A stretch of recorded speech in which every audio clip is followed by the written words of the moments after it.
The subprime mortgage crisis in the United States could have been solved by a mere allocation of over $10 billion.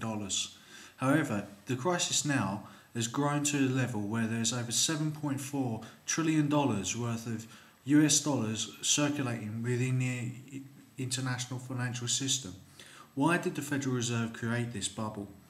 Well, the Federal Reserve gains money through and free oil by investing petrodollars that they provide through the sale of oil to Arab client states such as the Saudis and Bin Ladens.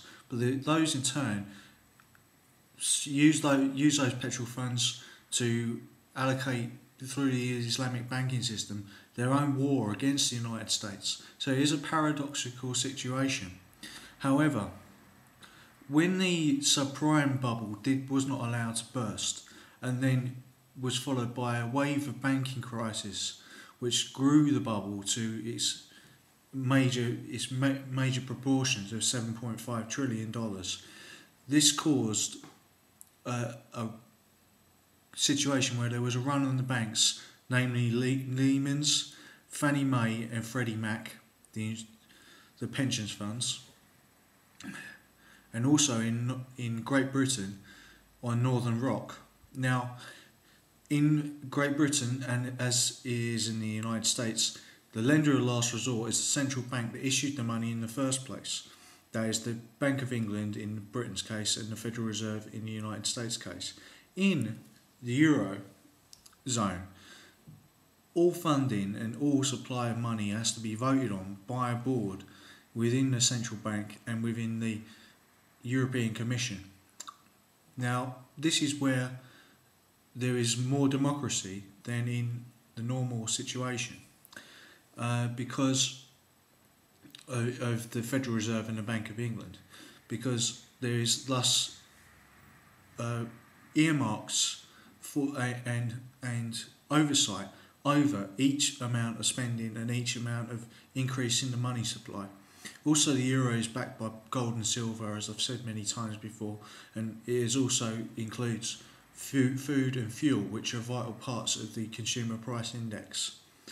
Now, this means, however, because this money that's been created by the Federal Reserve System, has to find some way to get into the systems of other countries. And so, in effect, it means that the Europeans are going to be paying for this crisis. This was what was said by a French economist on Euronews. Now, his name is Jacques Altaïli, and check out his stuff. Also, check out Tutor for You, which I put a link down in underneath this video. That will teach you a lot more about economics. Now, what is the response? Well, the Eurozone cannot borrow as a block. Its guarantor is by each individual country at the moment.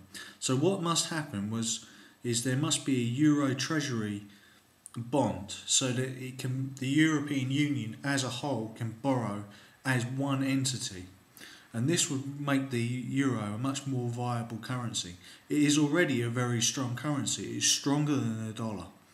And yet we're told that there's a constant weakness about the euro when there should be a run on the dollar. Considering that there is over 500% debt for the dollar zone, which is the United States, and whereas there is only that is unsupported debt that cannot be supported by an increase in taxation, whereas in the eurozone the upper limit of debt is only 28%. So therefore we can see that the dollar is actually a weak currency, and it's being used by the Bin Laden and Saudi crime families to support their war against the United States. Therefore, the crux of this situation means that the euro, which is not backed and is not dependent on oil, means that the euro must become the world's reserve currency. This would solve the crisis. It would get America out of debt eventually, but it would take longer because the Bank of International Settlements in Switzerland as I incorrectly said in my last video, I called it the ISI, which I got confused, sorry. Bank of International Settlements, which is the central banks of central banks, would be used by the EU to get money from clean energy from the Sahara solar projects which are going on at the moment for a North African Union, which is being developed by the EU, and also from oil revenues, of course, from North Africa. And we would also create a Middle Eastern Union. These would all be zones that would be favourable to the euro as a buffer zone between ourselves and China and the Shanghai Cooperation Organisation, which is mainly China, Russia and Kazakhstan and Pakistan and India. Now, what needs to happen is that the US has to get itself off of oil, and the Great Britain needs to join the euro, because that would meld the two major financial hubs in the world, London and Frankfurt, together. Now, this means that there must be a strong alliance between Great Britain and Germany. Now, Germany just posted its best quarterly rise in manufacturing and is the world's largest exporter since reunification. So the signs are good for the euro. Don't be fooled again. The euro is strong, and so is the pound. And if they were merged together, there would be a major world reserve currency. Thank you for listening.